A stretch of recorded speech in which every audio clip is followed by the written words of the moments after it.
Ta parole est une lampe à mes pieds, une lumière sur mon sentier. Psaume 119, verset 105. La méditation.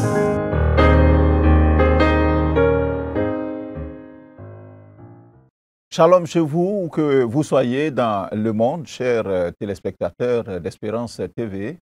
Galates, le chapitre 2, du verset 1 au verset 10, c'est le test de méditation proposé ce jour par le lecteur de la Bible pour adultes, édition 2025. Le lecteur, bien sûr, édité par la Ligue pour la lecture de la Bible. Nous allons prier, comme nous en avons l'habitude, et de demander que la grâce du Seigneur nous accompagne dans ce temps de réflexion sur sa parole. Seigneur, nous te remercions pour cette journée encore et pour ta parole. Elle nous instruit, elle nous conduit sur le chemin de la vie. Viens et enseigne-nous au nom de Jésus-Christ. Amen. Alors, deux questions nous sont proposées pour nous aider à réfléchir à notre texte. La question numéro 3, y a-t-il un exemple à suivre ou à ne pas suivre? Et la question numéro 7, quelle vérité Dieu me révèle-t-il? Mais retournons à notre passage d'hier, le chapitre 1. Nous avons vu que les Galates auxquels Paul adresse cette épître, donc cette lettre, étaient des chrétiens d'Asie mineure, c'est l'actuelle Turquie. Alors Paul avait évangélisé cette région au cours de son deuxième voyage missionnaire que nous pouvons lire dans Actes le chapitre 16. Et il leur rendit visite à son troisième voyage aussi. Nous voyons cela dans Actes le chapitre 18.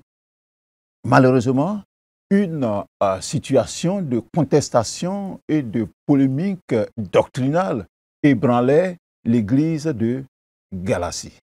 En effet, Paul a annoncé aux Galates l'évangile du salut par la grâce de Dieu en Jésus-Christ, qui s'obtient au moyen de la foi donc en Jésus.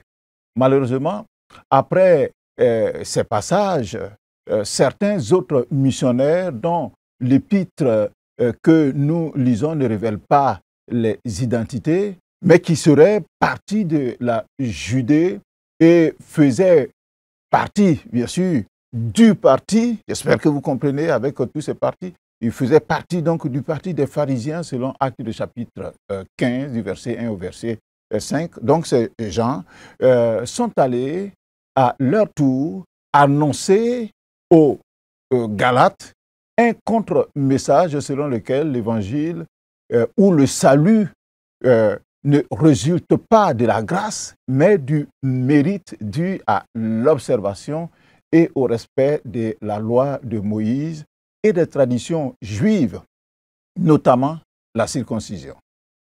Dans un premier temps, Paul s'est indigné et a fustigé l'inconstance des Galates. On le voit dans Galates, le chapitre 1 que nous avons lu hier, le verset 6 notamment, où Paul dit ceci, que je m'étonne que vous vous détourniez si promptement de celui qui vous a appelé par la grâce de Christ pour passer malheureusement à un autre évangile. Ensuite, afin de mettre un terme à la contestation et à la polémique au sein des Galates, Paul va s'en prendre à ses contradicteurs, c'est-à-dire les fauteurs de troubles, en expliquant comment la révélation de Dieu lui a été faite. D'abord au verset 1 du chapitre 1 que nous avons lu hier, il se présente, donc Paul se présente comme apôtre à part entière, non pas de la part plutôt des hommes, ni par un homme, mais par Jésus-Christ et le Dieu, le Père de notre Seigneur Jésus-Christ. C'est eux qui lui ont donné donc cet apostolat. Il justifie ainsi que son ministère et l'évangile, c'est-à-dire la bonne nouvelle qu'il annonce, lui ont été révélés par le Christ Jésus lui-même, et non par les apôtres avant lui. D'ailleurs, de ces apôtres-là, nous dit-il, ils ne connaissaient avant la survenue de cette polémique que Céphas, c'est-à-dire Pierre, chez qui il a demeuré seulement 15 jours à Jérusalem. Et celui qui connaissait encore, c'était Jacques, le frère du Seigneur. Alors, dans notre texte de ce jour, Paul continue son exposé sur le rapport entre la grâce et la loi. J'espère que vous avez pris votre texte, Galates, le chapitre 2, à partir du verset 1 jusqu'au verset 10 que nous allons lire. Et le titre que le lecteur a donné, c'est « Tous pour la bonne cause ». Nous faisons notre lecture. 14 ans après, je montai de nouveau à Jérusalem avec Barnabas, ayant aussi pris Tite avec moi. Et ce fut d'après une révélation que j'y montai. Je leur ai exposé l'évangile que je prêche parmi les païens. Je l'ai exposé en particulier à ceux qui sont les plus considérés, afin de ne pas courir ou avoir couru en vain. Verset 3. Mais Tite, qui était avec moi et qui était grec, ne fut pas même contraint de se faire circoncire. Et cela à cause des faux frères qui s'étaient furtivement introduits et glissés parmi nous pour épier la liberté que nous avons en Jésus-Christ avec l'intention de nous asservir. Verset 5. Nous ne leur cédâmes pas un instant et nous résistâmes à leurs exigences, afin que la vérité de l'Évangile fût maintenue parmi nous. Et ceux qui sont les plus considérés, quels qu'ils aient été jadis, cela ne m'importe pas. Dieu ne fait point exception de personne. Ceux qui sont les plus considérés ne m'imposèrent rien. Verset 7. Au contraire, voyant que l'Évangile m'avait été confié pour les incirconcis, comme à Pierre pour les circoncis, car celui qui a fait de Pierre l'apôtre des circoncis a aussi fait de moi l'apôtre des païens. Et ayant reconnu la grâce qui m'avait été accordée, Jacques, Céphas et Jean, qui sont regardés comme des colonnes, me donnèrent à moi et à Barnabas la main d'association afin que nous allassions, nous vers les païens et eux vers les circoncis. Verset 10. Ils nous recommandèrent seulement de nous souvenir des pauvres, ce que j'ai bien eu soin de faire. Amen. Voici donc notre texte. Tous pour la bonne cause. Alors ce texte que nous venons de lire est la suite du développement que l'apôtre Paul a commencé au chapitre 1. Nous l'avons lu hier, relatif à l'évangile qu'il a reçu et qu'il prêche. Et cet évangile repose sur la grâce de Dieu qui s'obtient au moyen de la foi en Jésus-Christ. Paul parle ici d'un voyage qu'il fit d'Antioche à Jérusalem en vue de rencontrer les apôtres et les anciens de l'église de Jérusalem pour traiter cette question du salut pour les non-juifs, on pourra le dire, les païens. Il précise que cette montée à Jérusalem faisait suite à une révélation de Dieu. Le verset 2 de notre texte nous dit qu'à cette occasion, Paul exposa l'évangile qu'il prêche parmi les païens. Il l'exposa en particulier à ceux qui sont les plus considérés dans l'Église et dont les têtes de proue étaient Jacques, Céphas et Jean. Rappelons-nous que Jacques, Céphas et Jean sont ceux qui ont accompagné Jésus sur la montagne de la transfiguration. Et c'est eux qui étaient avec Jésus, proches de lui, au jardin de Gethsémane, alors qu'il était en agonie. Alors, Jacques, Céphas et Jean sont regardés comme donc des colonnes. Ainsi donc, au verset 6 de notre texte, ceux-là qui sont les plus considérés, ils n'imposaient rien à Paul concernant la circoncision. Au contraire, ces apôtres leaders de l'Église primitive ont entièrement reconnu l'apostolat de Paul, bien qu'il ait reçu cet apostolat indépendamment d'eux, parce que c'est Christ qui l'a nommé apôtre. Lors de ce voyage, qui eut lieu 14 ans après sa rencontre avec Céphas, nous avons lu dans Galates le chapitre 1, Paul fut accompagné de Barnabas et de Tite. Du premier, Barnabas, il est dit dans Actes le chapitre 11 qu'il était un homme plein d'Esprit Saint et de foi. Il fut d'ailleurs le premier allié à Paul quand celui-ci s'est converti. Il le soutint devant les apôtres à Jérusalem. Nous pouvons le lire dans Actes le chapitre 9. Alors, c'est eux donc qui, donc Barnabas, étant donné qu'on parle de lui avant de parler de Tite, il accompagna Paul donc dans son premier voyage missionnaire. Ici, dans notre texte, Barnabas était engagé aux côtés de Paul dans la grande contestation qui avait éclaté donc en Galatie et même à Jérusalem. Il défendait lui aussi la thèse du salut par la grâce. En plus de Barnabas, comme nous avons lu au verset 1, Paul avait un autre joker à ses côtés, Tite, son deuxième compagnon de route, et qu'il appelait affectueusement dans Tite le chapitre 1, le verset 4, Tite, mon enfant légitime en notre foi commune. La parenthèse qui est faite au verset 3, où il dit « Mais Tite qui était avec moi ». Donc, cette parenthèse est une réponse aux affirmations des faux docteurs suivant lesquels on devait circoncire les croyants non juifs, c'est-à-dire les païens. Quand on dit païen, c'est en opposition à celui qui n'est pas juif.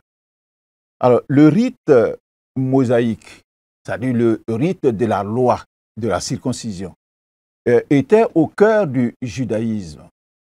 C'était un acte chirurgical pratiqué sur tout enfant mâle âgé de 8 jours. On le lit dans Genèse, le chapitre 17, et puis dans Actes, le chapitre 7 aussi. Alors, cet acte consistait à l'ablation du prépuce, car le terme circoncire signifie littéralement couper autour. Ces adeptes, donc les adeptes de la circoncision, enseignaient que la circoncision était nécessaire au salut. Paul introduit ici Tite, son deuxième compagnon, et sans doute le plus jeune des trois.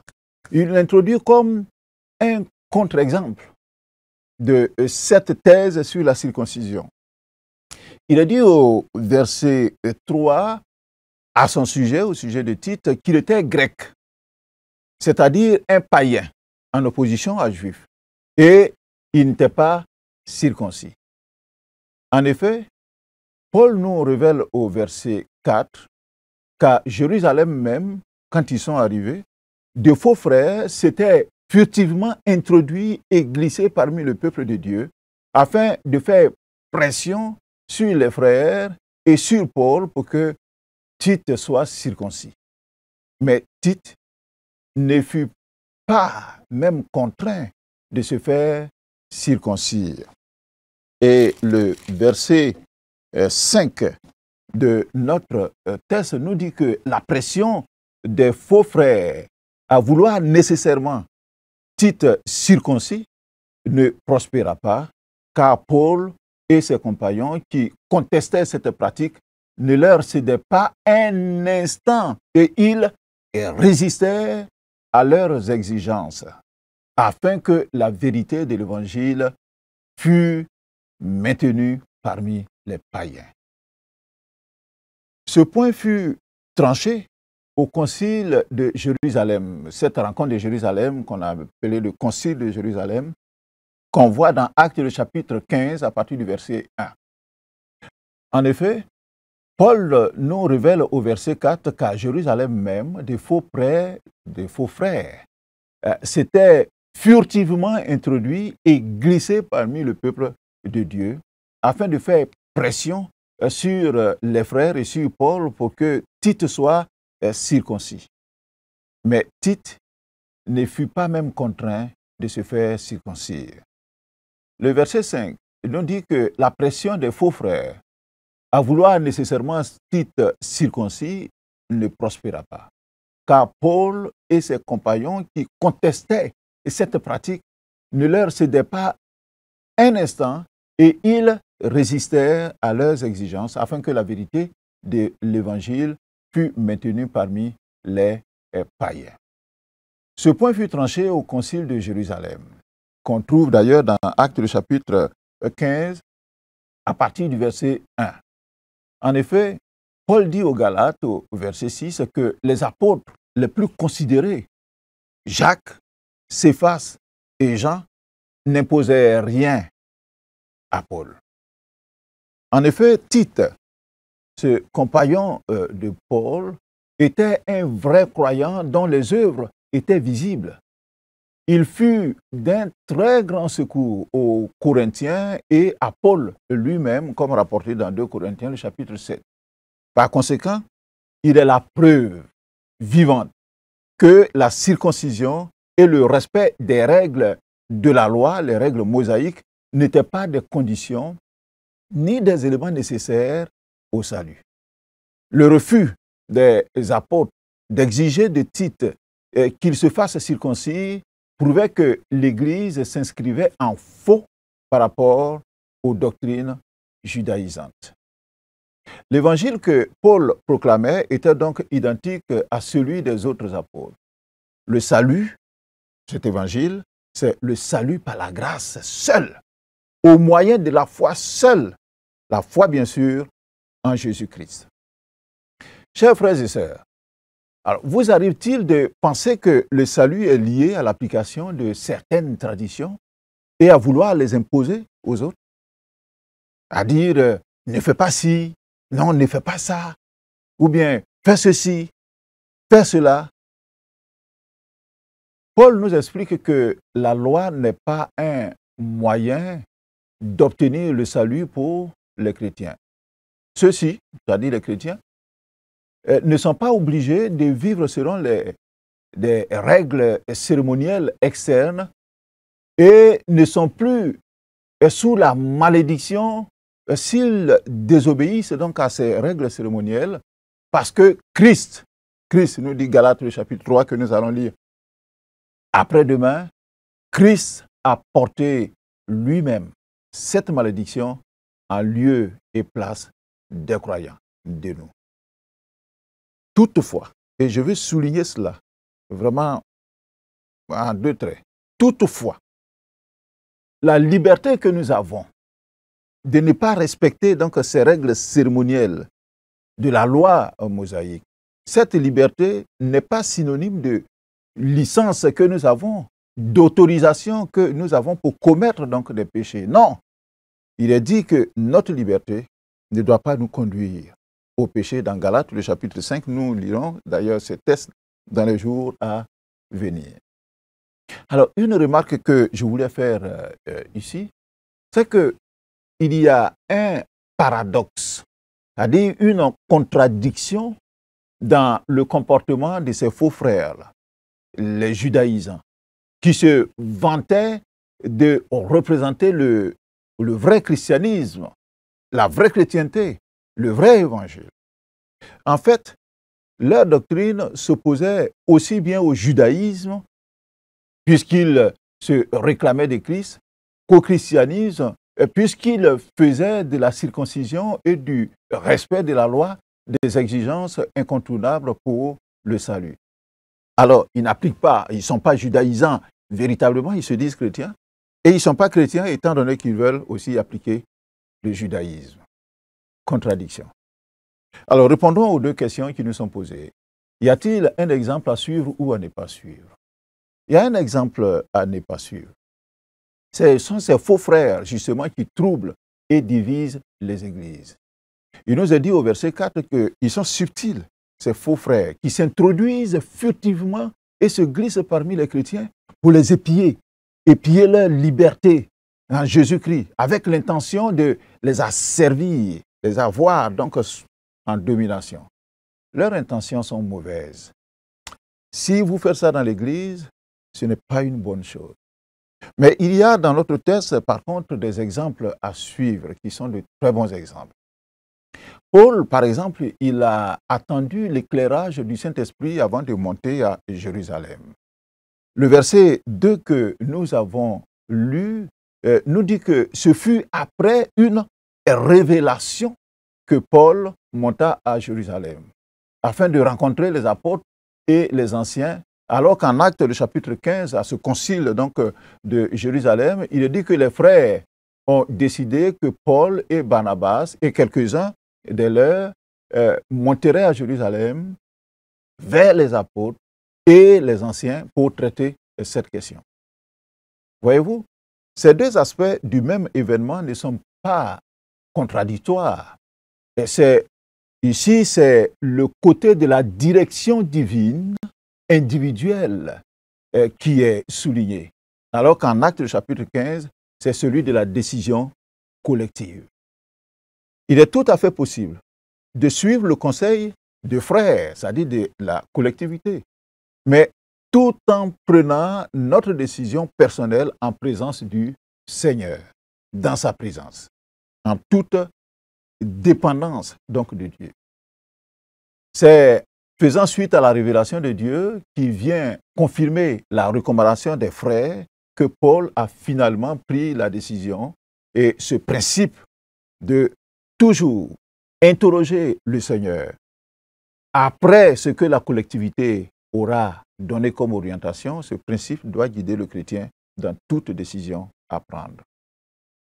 Deuxième exemple à suivre, c'est Paul qui est respectueux de l'autorité morale des apôtres qui sont plus anciens que lui. Il a des entretiens privés avec eux. Bien que Paul ne se considéra jamais comme inférieur aux autres apôtres, il est dit dans 2 Corinthiens, chapitre 12, que lui-même ne se considérait pas inférieur à eux. Cependant, à Jérusalem, il présenta l'évangile qu'il prêchait parmi les nations, d'abord, j'ai dit dans le particulier et en privé, à ceux qui étaient plus considérés, plus anciens donc que lui. Cela n'insinuait pas que Paul n'était pas sûr de sa doctrine et que pour cette raison, il recherchait l'avis et l'autorisation des frères plus considérés à Jérusalem. Loin de là. Car Paul était convaincu de la valeur divine de l'évangile qu'il pouvait leur présenter en toute franchise. Seulement, en agissant ici, en allant voir donc les plus anciens, Paul reconnaît l'autorité morale de ses frères, apôtres avant lui, Jacques, Céphas, Jean, et parce qu'ils sont même regardés dans l'Église comme des colonnes, des piliers. Paul montre qu'il était prêt à recevoir ce qu'ils auraient pu avoir à lui communiquer. Cependant, ces craintes au verset, nous le voyons au verset 2, c'est de courir ou d'avoir couru en vain était justifié. Au cas où ses frères, ses anciens, ses colonnes auraient tenu à maintenir la loi de Moïse comme un moyen d'obtenir le salut pour les chrétiens. Respect de l'autorité, respect des plus anciens. Ça, c'est une bonne chose. Troisième exemple à suivre, c'est la justesse du jugement des leaders Jacques, Céphas et Jean. De verset 6 jusqu'au verset 9 d'ailleurs, il est dit que ceux qui sont les plus considérés, c'est-à-dire Jacques, Céphas et Jean, qui sont regardés comme des colonnes. Au contraire, voyant que l'évangile avait été confié à Paul pour les incirconcis, comme à Pierre pour les circoncis, et ayant reconnu la grâce qui avait été accordée à Paul, lui donnèrent à lui, Paul, et à Barnabas, la main d'association. Il dit, nous sommes avec toi. Nous comprenons ce que tu fais est juste. Afin que, justement, Paul aille vers les païens et vers les circoncis aussi. Alors, quelle vérité Dieu me révèle-t-il? L'évangile de Paul, dans ce que nous avons lu, est le même que celui prêché par Céphas, donc Pierre. Les judaïsants accusaient Paul de prêcher un évangile déviant. Mais au concile de Jérusalem, dans Acte 15, les apôtres ont confirmé que Paul proclamait le vrai et même évangile que celui prêché par Pierre. Il est dit au verset 7 que nous avons lu que l'évangile m'avait été confié pour les incirconcis, c'est Paul qui le dit, comme à Pierre pour les circoncis. Le même évangile était prêché par Paul, mais destiné en priorité à un certain public, c'est-à-dire les païens. Paul prêchait pour les non-juifs en priorité, mais il prêchait aussi aux juifs parce que chaque fois qu'il arrivait dans une ville, il allait dans la synagogue. Pierre, quant à lui, prêchait le même évangile à un autre public pour ceux qui sont circoncis, c'est-à-dire pour les juifs. Alors, comme le lecteur l'a titré, nous constatons que tous, c'est-à-dire les anciens, Pierre, Céphas, Jacques, comme Paul, ils sont tous pour la bonne cause, la cause du seul et même évangile. En effet, le verset 8 souligne que celui qui a fait Pierre apôtre des circoncis a aussi fait Paul apôtre des incirconcis, c'est-à-dire des païens. Le Saint-Esprit ne défend qu'un seul évangile, un seul évangile. Il a conféré sa puissance autant à Pierre qu'à Paul, afin de leur permettre d'effectuer leur ministère avec vérité et puissance. Effectivement, si deux avis différents s'opposaient sur cette question importante dans l'Église, la question du salut, alors le danger était grand que deux groupes adverses donc se forment et se combattent. Alors, le seul corps de Christ n'aurait plus été visible. C'est pourquoi l'apôtre souhaitait avoir une même pensée avec les frères de Jérusalem pour que l'œuvre de l'Évangile se poursuive dans l'unité. Tous pour la bonne cause. Tout est bien, on pourra le dire, qui finit bien lorsque l'on cherche la vérité sans hypocrisie. Alors, chers frères, chères sœurs, leaders ou gens du peuple, quels sont les dogmes ou doctrines qui nous divisent et qui desservent l'Évangile? Comme Paul, avons-nous jamais entrepris avec nos contradicteurs de chercher ensemble la solution au pied du maître? Ou alors avons-nous cette attitude de faux frères, agents de la division qui se glissent parmi le peuple pour épier la liberté des uns et des autres, des croyants, et les amener sous l'esclavage de la loi? Si c'est ce deuxième cas, alors nous devons nous repentir. Prions que le Seigneur bénisse en nous toute initiative qui tend à faire tomber, à briser le mur de la méfiance et de la division et à présenter l'Évangile, le seul Évangile, dans toute sa vérité. Comme Jacques, comme Céphas, comme Jean, au verset 9, nous avons lu, donnons toujours la main d'association aux autres frères qui pensent différemment de nous, afin de faire triompher l'Évangile. Asseyons-nous, regardons, prions et laissons-nous diriger par le Seigneur pour trouver la solution idoine. Que le Seigneur nous bénisse, que sa grâce soit sur nous et que nous recherchions toujours, et c'est ma prière pour terminer, toujours la solution au pied du Maître. Amen. Demain, un autre jour, un autre texte. Vous trouverez d'ailleurs le commentaire du lecteur à la page 59. Revisitez-le Le Seigneur vous bénit. Shalom. Ta parole est une lampe à mes pieds, une lumière sur mon sentier. Psaume 119, verset 105. La méditation.